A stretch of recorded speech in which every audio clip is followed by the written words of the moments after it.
Hey guys, what you see on your screen is a turtle dove, and this is not.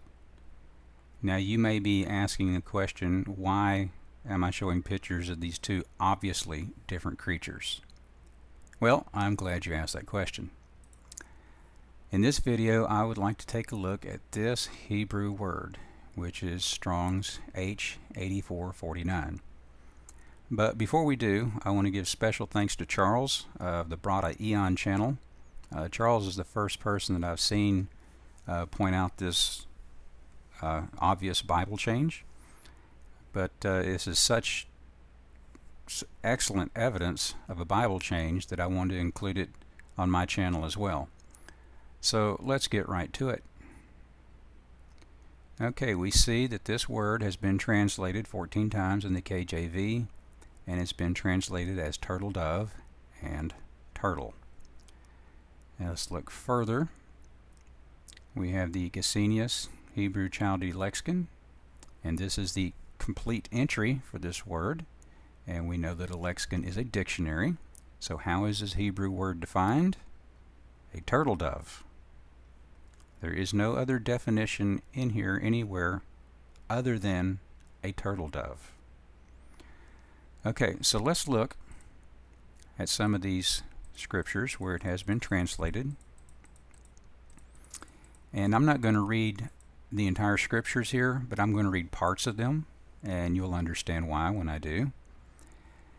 And a turtle dove and a young pigeon. Leviticus 1:14.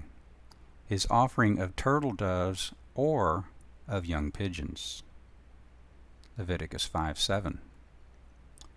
2 turtle doves or 2 young pigeons. Leviticus 5:11. 2 turtle doves or 2 young pigeons. Are you beginning to see a pattern here? Okay. Now let's look at Leviticus 12:6 and Leviticus 12:8. And actually I want to read the entire section of scripture from 6 through 8. So we're going to jump to Bible Gateway here real quick. And here we have the verses. And when the days of her purifying are fulfilled for a son or a daughter, she shall bring a lamb for the first year for a burnt offering, and a young pigeon or a turtle dove for a sin offering, unto the door of the tabernacle of the congregation, unto the priest, who shall offer it before the Lord, and make atonement for her. And she shall be cleansed of the issue of her blood. This is the law for her that hath borne a male or a female. And if she is not able to bring a lamb, then she shall bring 2 turtles or 2 young pigeons. What? 2 turtles? Alright guys, here we have in verse 6, and going back, we see that this is the same Hebrew word, H8449, in both verses. It's translated turtle dove, which we have seen in several other verses, turtle dove and pigeon. Yet 2 verses later, now we are supposed to believe that the King James translators translated this as 2 turtles or 2 young pigeons, when clearly up here just 2 verses before, it was a young pigeon or a turtle dove.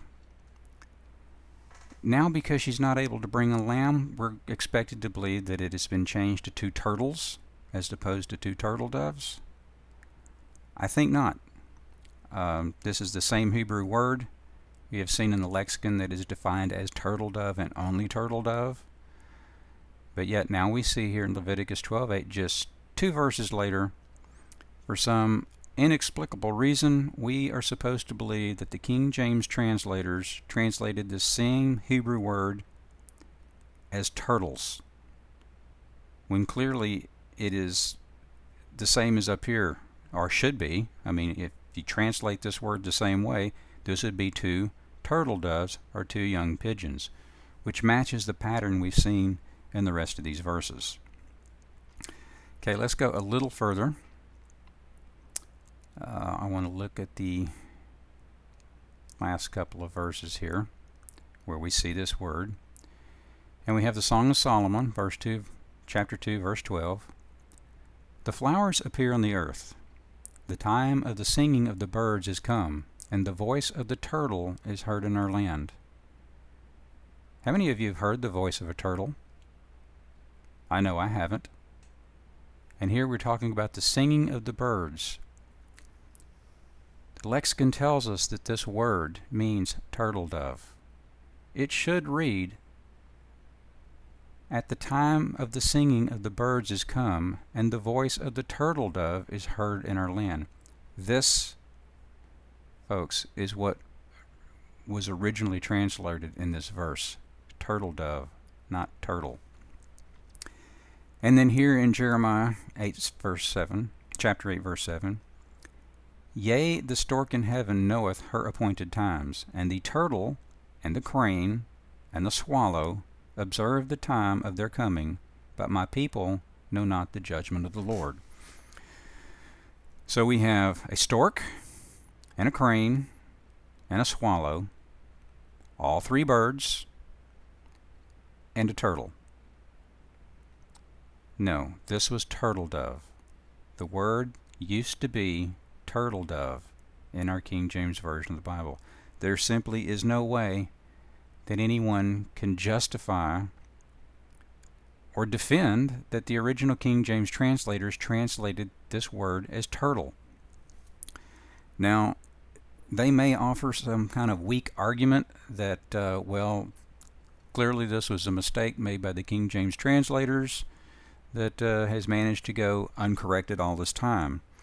However, as most of you know, the King James Version, the original, was 1611, and it was revised in 1769, over 150 years later. And the purpose of the revision was to take care of these mistakes. It was to update spellings and to take care of the few mistakes that they found from the original version. Now, for those who want to deny that there are changes taking place in our Bible, they would expect us to believe, first of all, that the King James translators inadvertently or mistakenly translated this Hebrew word as turtle, when clearly a bird is called for in this verse.